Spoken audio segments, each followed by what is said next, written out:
the Hockomock Swamp, southeastern Massachusetts. Located 25 miles south of Boston, in and around the suburban town of Bridgewater, this vast wetland is infamous for being the heart of the Bridgewater Triangle. According to Native American legends, this 200-square-mile region has been a hotbed of UFO sightings dating back to before Columbus arrived in the New World. Within the Bridgewater Triangle, a huge amount of interesting paranormal activity has been reported, including very high numbers of UFO sightings.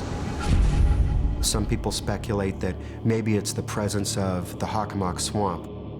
The very name Hockomock means place where evil spirits dwell. European colonists settled this area in the 17th century, but the stories of paranormal activity here go back long before that time.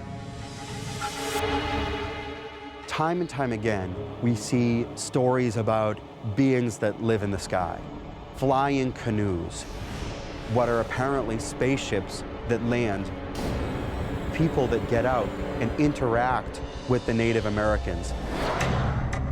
On May 10th, 1760, in this same area where Native Americans say star beings interacted with humans, European colonists reported seeing mysterious lights in the sky. The account appeared in a publication that was read throughout the English-speaking world called The Gentleman's Magazine. According to historical records, at 10 a.m., a sphere of fire appeared that emitted a light bright enough to cast a shadow in bright sunlight. And this object was reported to be seen not only in Bridgewater, but also in Roxbury, over 30 miles away. Now that's interesting to me because the fact that people in two different cities reported seeing the same thing at the same time, to me says that they really saw something. It was seen by a huge number of people, and one observer remarked that the sound that this giant ball of light made was heard more in the middle of its travel than at the beginning, which I think is a very interesting detail that does correlate to some extent with more modern UFO reports. The Bridgewater sighting of 1760 is just one of many incredible events that took place in colonial America. It was mysterious, it was the frontier. Something was up there in the sky way before any powered flight had been invented by modern humanity.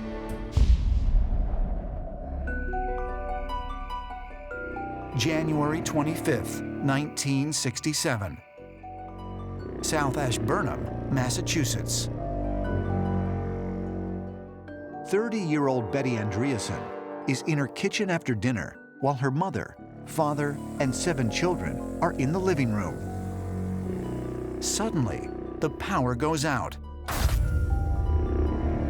And when it comes back on a moment later, a beam of red light shoots through the window. We saw a flashing reddish-orange light coming through the pantry window.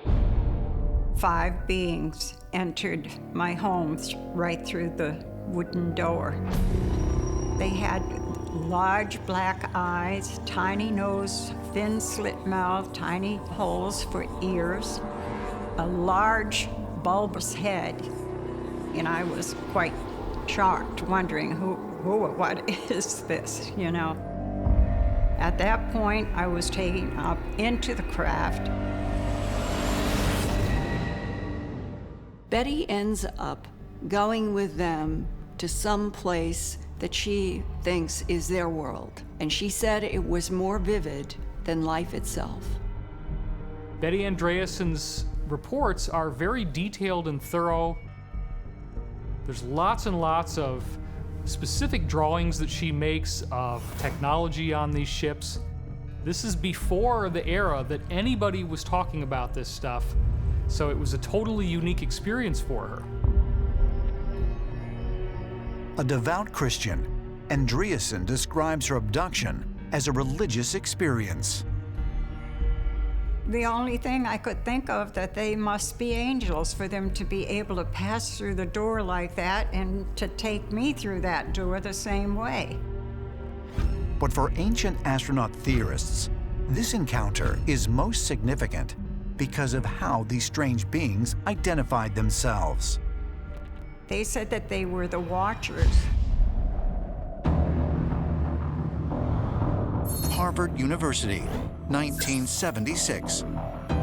Professor Barry Fell, who discovered what he believed to be ancient Celtic writing in New Hampshire 1 year earlier, publishes America, B.C.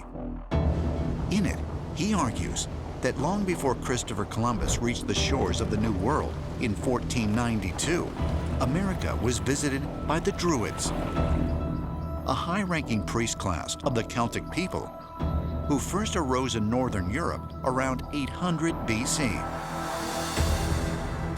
As evidence, Fell points to the prevalence of strange stone chambers scattered over large areas of the Hudson Valley and New England. All over New England and New York State, hundreds of these unusual stone chambers.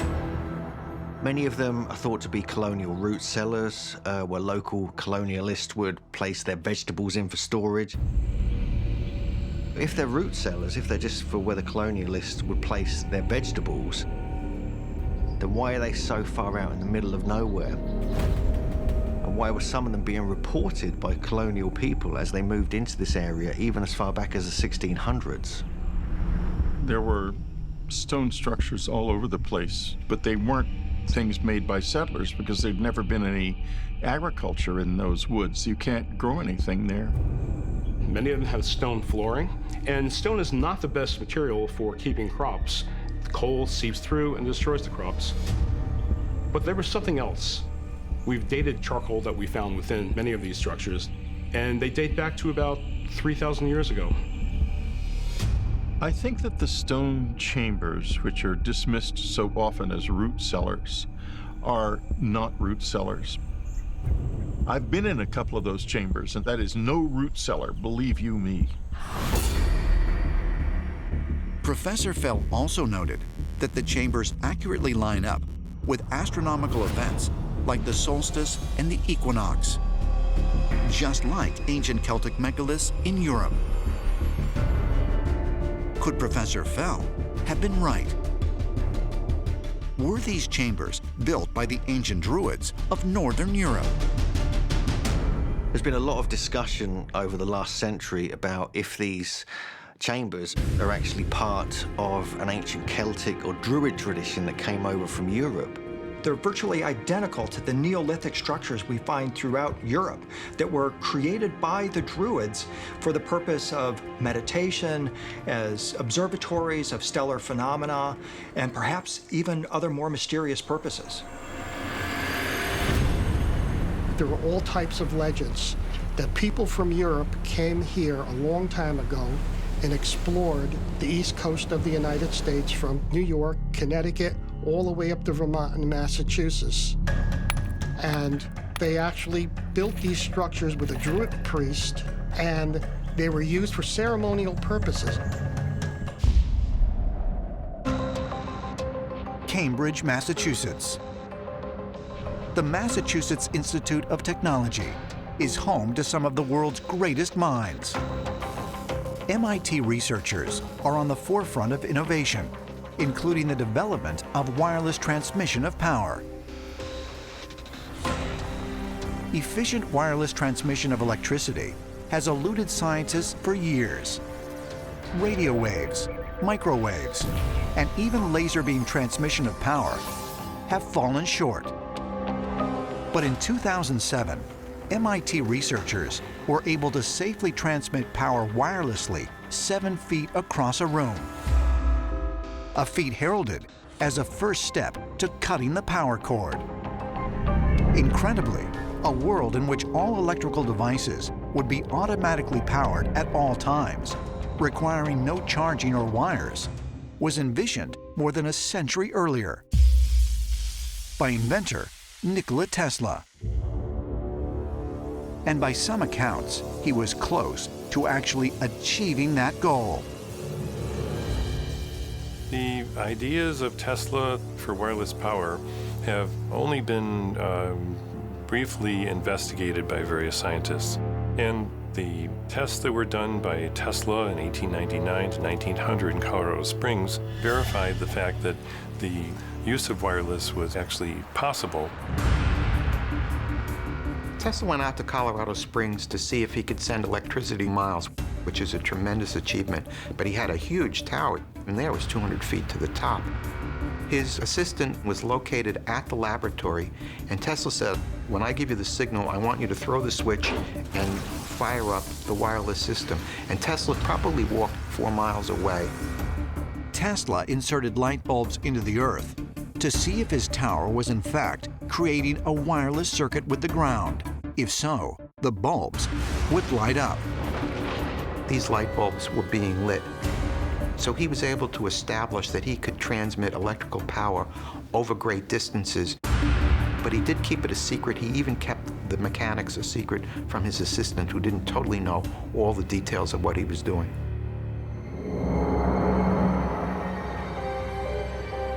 Shoreham, New York, 1901.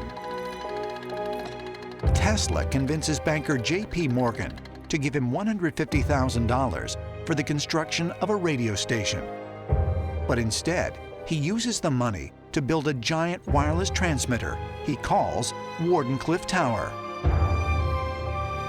Wardenclyffe was 187 feet to the top, but it also went 120 feet down into the ground. And Tesla had envisioned receiving stations which would look just like the Wardenclyffe Tower at different nodal points around the Earth. So you would jump energy by means of wireless from station to station. He even thought that he could eventually use the same system to jump power to different planets. But Tesla's dream of creating a highly efficient broadcast of wireless electricity was cut short when in 1904, its funder, J.P. Morgan, discovered Tesla's true intentions: to provide free power to everyone on the planet. With lack of additional funding, by 1908, the project was completely abandoned. And in 1917, the tower was demolished. No company, no corporation wants to give away its technology freely. So Tesla was shut down so that the world wouldn't have free energy. But just how was Tesla able to transmit electricity wirelessly for several miles when modern scientists can only manage 7 feet? Tesla credited his many inventions to the ability to realize them entirely in his mind. He also described experiencing intense flashes of light, which were followed by moments of intense creativity and clarity. He would see an invention appear before his eyes in almost holographic detail. He said that he could rotate these visions, take them apart piece by piece, and he knew exactly how he was going to build these inventions based on his visionary experiences. One of his greatest creations is the rotating magnetic field, and that came in a flash of intuition. He felt that we were receivers, that all impulses came from the outside, and that we worked on these impulses. So he doesn't believe that they come from dreams or inner visions. He really felt that we were, in a sense, self-propelled robots. Some ancient astronaut theorists believe there may be another explanation for Tesla's uncanny abilities and mysterious visions. They suggest these spontaneous episodes are proof that Tesla was receiving information from an otherworldly source. These images would literally burst into his mind. Somehow, somewhere, some connection was made. And it's the same way that biblical prophets received their prophecy. Nikola Tesla was clearly in touch with something. You have to wonder if extraterrestrials themselves weren't feeding him images of inventions that only he could understand. Nikola Tesla felt there was a knowledge base located somewhere in the universe that all of humanity could tap into if they just knew how to properly tune their mind to this knowledge base.